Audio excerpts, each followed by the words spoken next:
The Silk Road, which stretches tens of thousands of miles, is an important channel connecting Eastern and Western civilizations. This is the Datang West Market Museum, and the Datang West Market is an international trade center on the Silk Road. Merchants from Central Asia, South Asia, and other regions used to live and do business just right here. Currents as a general equivalent on the Silk Road also promoted the development of trade and cultural exchanges between the East and the West. Here, a very special foreign Asian coin caught our attention.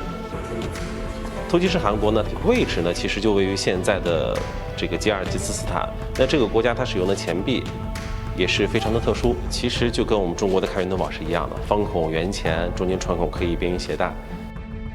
丝绸之路呢，除了上路以外，它还可以是一条经济之路、文化之路、交流之路。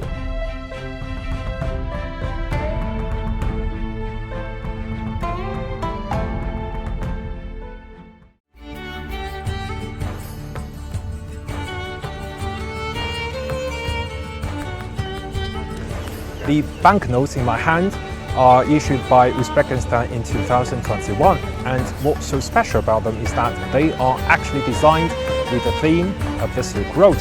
The banknotes actually printed with various cultural buildings, unearthed relics, archaeological sites, which are all related to the Silk Road. Its watermark pattern is actually a camel walking on the Silk Road. From this, we can actually feel the commercial and trade ties and friendly exchanges between China and Central Asia from ancient times. Я стою перед Национальной библиотекой Таджикистана в столице Душанбе.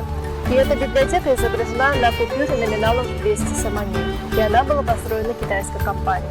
Эта библиотека является популярным местом в столице, и все любят приходить сюда, брать и читать книги. Она стала сейчас символической достопримечательностью не только столицы, но и всей страны. И занимает важное место в сердцах простых людей, потому что в ней проводится культурная деятельность и обмен знаниями среди граждан. Сейчас наблюдается разностороннее сотрудничество между Китаем и Таджикистаном, и мы надеемся, что этот саммит станет новым импульсом для сотрудничества между Китаем и странами Центральной Азии.